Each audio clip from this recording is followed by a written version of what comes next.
You're listening to Casual Conversations with Tina and Tanya Unplugged.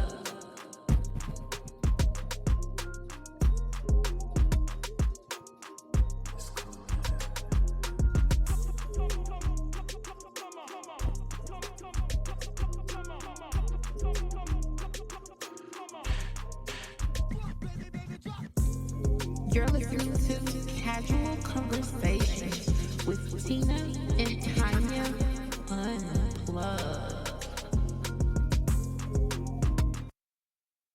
Welcome back to another episode of Casual Conversations with Tina and Tanya Unplugged. We want to welcome our fans back. Thank you for tuning in. Tina, tell me a little bit. What's going on with you, girl? How was your week? Mom, my week was pretty normal. I didn't really do too much. I stayed at home. Did some work from home. I'm in school, did some school work, went to the gym, just real adulting, like basic adulting life. So how was your week, Mom? Thank you for asking, Tina. My day is going fantabulous. My week was great, and I'm just so happy that my life looks to be going in the right direction. So, but other than that, Christina, let's get into this topic, girls' trip. Now, this is something you wanted to touch on, so I know this is going to be and juicy. So, tell me the tea, baby. Yes, I wanted to talk about girls' trips, and it's just all the chaos around just planning girl trips and people either like pretending like they want to come, and next thing you know, it's time to pay some money and they don't. Or it's just, hey, I want to do something, and everybody just start falling to the waistline. Like you'll think you'll have like 10 girls set up, ready to pay, and then next thing you know, it's only two actually going. And it's just nerve-wracking because at the end of the day, you want to experience things with your friends. You want to, like, especially if you don't have any kids or you don't have them. Not saying that men hold you back. I'm just saying, like, you don't have another person to worry about, meaning that you don't have no man, you don't have no kids. So why let's see the world? Let's not. Why? Let's see the world. And I understand that life be lifing, and some people may not have the means to, which is understandable, but that's a conversation that needs to be had prior to even putting money down, or have already had put money down knowing that you can't commit. And that is perfectly fine. But I just feel like at this big age, 31, you should know if you want to go on a trip or not. Um, I deal with that when it comes to millenniums, us. I don't understand that. I just don't understand that. I don't know, it may be like the group settings or whatnot. But Mom, I want to pose the question to you. How do you deal with things in that nature when it comes to girls' trips and people falling by the fucking wayside, Mama? How do you deal with it? Well, I understand exactly what you're talking about, Christina. Fortunately, I haven't had an encounter with that. But I would think the right way to deal with it is all about communication. And we know life comes up and everything. And although our mind wish to go, sometimes our pockets say different. But you have to just make sure that when you decide to have a girls' trip, that is planned for the people who can really go. If you have a girlfriend who don't mind, flipping a dollar bill and say, "Hey, shit, I'm in." Okay, that's cool. But if you got one that's on the up and up, I don't know, I really do, but I don't know. I said, so you start reading them, you start getting the vibe. Then you also know the ones that really want to go because they're gonna keep in touch. They're gonna be like, girl, I'm sending my deposit, or girl, I got my money coming to you every week. And your Zelle or your Cash App is pinging because that's what they're doing. But you also have to know who these people are. You have to know their character. And if they're a character of showing up, then you don't have no worries. But if you know that their character is a character of confusion, a character of delusion, then you got to adjust yourself accordingly. So that means the one that's a little delusional, maybe you don't do a girl's trip. Maybe you just go out to eat somewhere real nice, on a Friday or Saturday night and let that be it with that friend. But the ones ready to say, okay, let's flip this thing. I'm ready to go. I'm already packed. Then them the ones you present that type of information to. So that's what I see, Christina. But I mean, I'm sorry if that's what you're going through. So when you were my age, did you plan like girl trips or how did you go about that? Was it any catting in this? Was it people like, okay, this person ain't coming, I already know it? Or was it how was it when you were my age planning girl trips? Well, to be honest, Christina, when I was your age, I wasn't even going anywhere because I had 4 kids that I was seeing about. So I didn't have money for a girl's trip. So yeah, I was the one that went out to eat. I knew my situation. But if the friends that I had money and could go on girls' trips, girl, go have you a good time. I'm gonna be good here. Why? Because I embraced the situation I was in. There was no jealousy, there was no cattiness, there was none of that. I knew my place with my household and my finances. So I think again, it's all about being mature. Back when I was, coming up, we didn't have the gram. So we was never stunting for the this or the stunting for the that. I agree, yeah, because Instagram sometimes it is like, oh, we going here. We millenniums, I'm sorry, we do. We love to stunt for the gram. We love that. We love that. Oh, I got all my girls together. We finna go on a trip. All that bikinis, all that stuff in a pool, just nice. We love the aesthetics of it. So I agree. Yep, that's true. Exactly. So we didn't have a lot of the issues that your group, your age group is dealing with when it comes to planning trips, hanging out with girlfriends and things of that nature. Because again, we didn't have anything to stunt for. If we went on a girls' trip, I mean, but the only thing we had was a Polaroid camera or a camcorder. So that's about as far as it went. We came back, developed the pictures, and showed people. But now everything is so instant that everybody get to see you while you out there parlaying, which is fine too. Don't get me wrong, but you still have to know the group that you're with, and everybody who don't means that all of those people are going to connect. They like the middleman. That don't necessarily mean that they gonna like the other man. Okay. I agree. I like that. So I want to kind of switch gears a little bit. I seen this poll and it was about this girl. She was going on a trip and she was going out of the country and she bought a house for all her friends to stay in. Now, the poll was since it's the girl's birthday trip and everybody pays their portion. What she did that I think that was kind of cool was she paid for the house. She paid for the house and everybody else paid for their plane ticket. And of course they come together with the food and everything, but far as to not put that barrier on, oh, with a house, because the house could be more than, the plane ticket.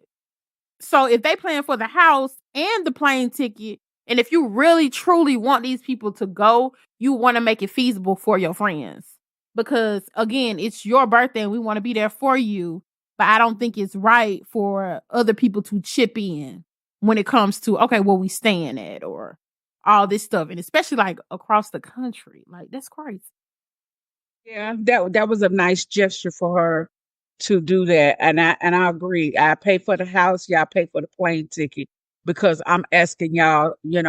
Asking y'all to come with me to help celebrate my birthday. This is not something that they were giving her. So if they was giving her this gift, then yeah, I see all the women coming together and paying for it. But since she say, "Hey y'all, I want to go out the country, y'all game, I'll pay for the house, y'all get y'all plane tickets, and then we go in on food." That right there will make a good girls trip. So it does make a difference what you plan and how you plan it when you're asking people to go with you. But ain't nothing wrong with a good kiki and leg slapping now. Get together, turn up, have a few little drinky drinks. And if the party don't drink, because I know it's a lot of girls trip go out, they don't drink. but it's your energy. Your energy will make a party all day long. I have been at parties where I haven't drunk anything, and I get up the next day and my girlfriend called me and say, "Girl, everybody just loved you at the party. I ain't had one drink." But my energy level can be so good, and the way I interact with people, that people don't care whether I got a drink or a blunt or whatever it is that's going on. They don't care about that. They care about your energy. So I put out good energy. I want everybody to feel welcome. I speak to people who I don't know. I walk up to them, ask them, "Hey, how your name? What's your name? What you doing? Who you belong to?" I ain't got a problem with that. And I ain't gotta have no drink. I be drinking on my Sprite or sipping on some water, but it's my energy that draws people to me. So I think good energy is another thing, because you can invite people on the trip, and although they have the money, they don't have good energy, and then that right there makes for a really really bad girls trip, Tina. All right, mom. You know, we like to get a little messy, honey. Okay, so you know, girls' trips, every girl has their own little personality. Okay. You got the whole friend. Let's just really be honest. You know, what a nigga said, where we gotta go. I've been her too, Tina. Girl, you got the photo friend that always got to take a picture everywhere we go. We got to take a picture of the food. I think I'm the photo friend if you want to ask me. Yeah, man, you will be the one that gotta make sure that the selfie stick is out, that the clothes are on point, and that I got the right angle. So yes, Tina, you would be the photo boo. And then you got the layback friend. I actually love that. I need a layback friend in my group. They just go with the flow. They don't care. I'm just here to have a good time. Love those. Love those. That's a good friend as well. Yeah, Tina, you name a nice eclectic group of friends. But that's why I was saying earlier, you have to know the character of the people you are around. Because if you are the personal one that's planning the trip, if you're the middleman that's planning the trip for the group, then yes, you do have to include something for everybody. That means that friend that like to be the whole friend, you got to have something going on for her where she can see all the boys. Then you got the friend that's laid back. You got to do something for her that's a little bit, downscale, that doesn't require a lot of energy because she's not full of energy. She's just laid back. And then, yeah, you got your kiki, your leg slapping friends. So, yeah, you got a nice eclectic group of friends. Then you do have to plan a trip accordingly if you want all of them there. And know all of them are not going to get along, but as grown women, you learn to adjust and keep it cute. So that's all I'm saying. Just whatever y'all do, ladies, keep it cute. Don't go out there in the streets showing out. Don't go out there embarrassing yourself. Don't go out there embarrassing your friends and each other. Just go and have a good time. But what I want to ask you is, Christina, you got any trips planned anytime soon, girl? Well, mom, you already know I'm going on a trip. I am going on a trip. I'm going on my first cruise in November. So this is gonna be really, really nice. It's gonna be real, real nice. I most definitely can say because I've never been, so I'm excited. I am that photo friend. So guess what? You are gonna see this ass everywhere. But yes, top T, yes. So I'm just excited. I've never been on a boat like a cruise ship. So yeah, I'm excited. I'm very, very, very excited about it. Well, I encourage everybody to get out and try to travel. Start small if you have never been anywhere. Start on an overnight trip, and then work your way up. But if, whatever you do, live and be safe.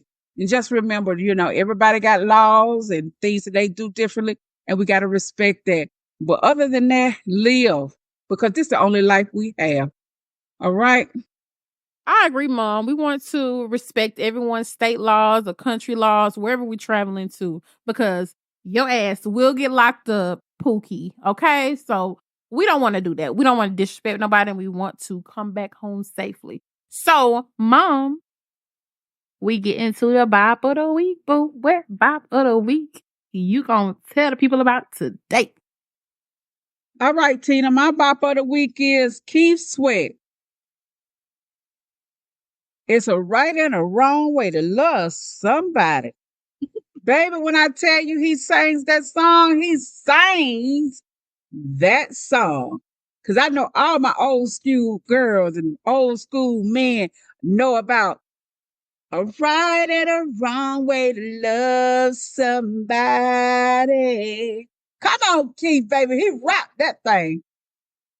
All right, y'all. So my bop of the week is Tasha Cobb's I'm Getting Ready. Featuring Nicki Minaj. I love that song. It's just so empowering and I just love it. Okay. I'm getting ready to see something I ain't never seen. Come on now. Yes, I'm ready to get it. I'm ready to see it. Come on. I love it. Tasha Cobb's Bop, y'all. Featuring Nicki Minaj. I love it. All right. See y'all again. Bye. You're listening to Casual Conversations with Tina and Tanya Unplugged.